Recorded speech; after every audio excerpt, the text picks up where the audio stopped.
ಇವಾಗ ನಾವು ಹಿಂದೆ ಫುಡ್ ಕಲ್ಚರ್ ಹೇಗಿತ್ತು ಅಂದರೆ ಮುದ್ದೆ, ಸೊಪ್ಪು, ತರಕಾರಿ, ಆಮೇಲೆ ದಿನದಲ್ಲಿ 2 ಟೈಮ್ ಅಷ್ಟೇ ಊಟ ಮಾಡ್ತಾಯಿದ್ರು ಅಂತ ನೀವು ಬಿಗಿನಿಂಗ್ ಕೂಡ ಹೇಳಿದ್ರಿ.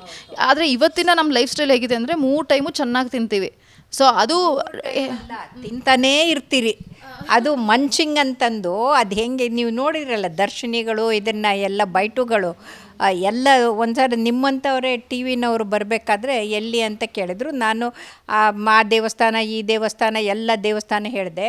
ಆ ಡ್ರೈವರ್ ಬಂದು ನನಗೆ ರೇಗಿದ್ರು. ಅಲ್ಲ ರೀ, ಸುಮ್ಮನೆ ಬೈಟು ಕಾಫಿ ರೋಡ್ ಅಂದಿದ್ರೆ ನಿಮ್ಮ ಮನೆಗೆ ನೆಟ್ಟಿಗೆ ಬರ್ತಾಯಿದ್ದೆ, ಸುಮ್ಮನೆ ದೇವ್ರದೆಲ್ಲ ಹೇಳಿದ್ರಲ್ಲ ಅಂತ. ಅಂದರೆ ಅಷ್ಟರ ಮಟ್ಟಿಗೆ ಜನ ಬದಲಾಗಿ ಹೋಗ್ಬಿಟ್ಟಿದ್ದಾರೆ. ಇದು ವಿಚಿತ್ರ. ದೇವಸ್ಥಾನಕ್ಕೆ ಒಳಗಡೆ ಇರೋಕ್ಕಿಂತ ಹೊರಗಡೆ ಕೂತ್ಕೊಂಡು ಕಾಫಿ ಕುಡಿಯೋರು ಬರೀ ಕಾಫಿ ಕುಡಿದ್ರೆ ಅಲ್ಲ ತಿನ್ನೋದು, ಏನು ಮನೆಯಲ್ಲಿ ಅಡುಗೆ ಮಾಡೋದೇ ಬಿಟ್ಟಿದ್ದಾರೆ ಅನ್ನೋ ಅಷ್ಟು. ಹಾಗಾಗಿ ಈ ಜಂಕ್ ಫುಡ್ಡನ್ನು ಬಿಟ್ಟು ತಲೆಯನ್ನು ಜಂಕ್ ಮಾಡ್ಕೊಳ್ಳದೆ, ತಲೆಯನ್ನು ಕೆಡಿಸ್ಕೊಳ್ಳದೇ ಆರಾಮಾಗಿ ಶ್ರಮಪಟ್ಟು ಕೆಲಸ ಮಾಡಿದರೆ ಖಂಡಿತ ಆರೋಗ್ಯ ಚೆನ್ನಾಗಿರುತ್ತೆ. ಆ ಹೃದಯ 100 ವರ್ಷ ಬಾಳಿಕೆ ಬರುತ್ತೆ ಅನ್ನೋದರಲ್ಲಿ 2 ಮಾತಿಲ್ಲ.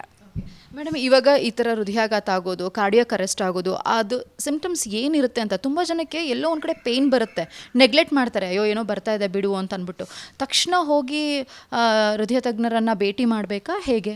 ನೋಡಿ, ಯಾರಿಗೆ ಸ್ಮೋಕಿಂಗ್ ಹ್ಯಾಬಿಟ್ ಇರುತ್ತೋ, ಯಾರಿಗೆ ಡಯಾಬಿಟಿಸ್ ಇರುತ್ತೋ, ಯಾರಿಗೆ ಬಿ ಪಿ ಇರುತ್ತೋ, ಯಾರಿಗೆ family history of heart attack ಇರುತ್ತೋ, ಯಾರಿಗೆ ಒಬೆಸಿಟಿ ಇರುತ್ತೋ ಅವರೆಲ್ಲರೂ ಕೂಡ ತಮ್ಮ ಹುಟ್ಟು ಹಬ್ಬದ ದಿನ ಒಂದು ದಿನ ಆದರೂ ಅವ್ರ cholesterol, blood sugar, lipid profile, ಅದರ ಜೊತೆಗೆ ಥೈರಾಯ್ಡ್ ಪ್ರೊಫೈಲು ಮತ್ತು ಟ್ರೆಡ್ಮಿಲ್ ಟೆಸ್ಟು ಇಷ್ಟನ್ನು ಮಾಡಿಕೊಂಡಿದ್ದೆ ಆದರೆ ಅವರು ಆರೋಗ್ಯವಂತರಾಗಿರ್ಬೋದು. ಯಾಕಂದರೆ ಟ್ರೆಡ್ಮಿಲ್ ನೆಗೆಟಿವ್ ಬಂದು 10 ಮಿನಿಟ್ಸ್ ಅಚೀವ್ ಆದರೆ ನೆಕ್ಸ್ಟ್ 4 ಇಯರ್ಸ್ಗೆ ಹಾರ್ಟ್ ಅಟ್ಯಾಕದು 0 ಅಂತ ನಾವು ಗ್ಯಾರಂಟಿ ಕೊಡ್ಬೋದು.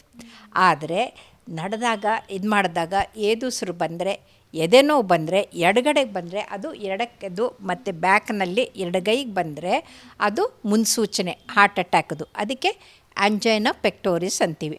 ಆ ಥರ ಆಂಜೈನಾ ಬರೋರಿಗೆ ಕೂತ ತಕ್ಷಣ ನೋವು ಕಡಿಮೆ ಆದರೆ ಅದನ್ನ ಮರಿಬಾರ್ದು. ತಕ್ಷಣಕ್ಕೆ ಡಾಕ್ಟ್ರ್ ಹತ್ರ ಬಂದು ನೋವು ಬಂದಿತ್ತು ಅಂತ ಹೇಳಿ ಅವರು ಇವೆಲ್ಲ ಟೆಸ್ಟ್ ಮಾಡಿಸ್ಕೊಂಡು ಟ್ರೆಡ್ಮಿಲ್ ಎಕ್ಸಸೈಸ್ ಟೆಸ್ಟ್ ಮಾಡಿದರೆ ಅವ್ರಿಗೆ ಖಂಡಿತ ನಾವು ಮೊದಲನೇ ಡಿಟೆಕ್ಟ್ ಮಾಡಿ ಆ್ಯಂಜಿಯೋಗ್ರಾಮ್ ಮಾಡಿ ಆ್ಯಂಜಿಯೋಪ್ಲಾಸ್ಟಿ ಮಾಡಿ ಹಾರ್ಟ್ ಅಟ್ಯಾಕ್ ಬರ್ದಂಗೆ ಪ್ರಿವೆಂಟ್ ಮಾಡ್ಬೋದು.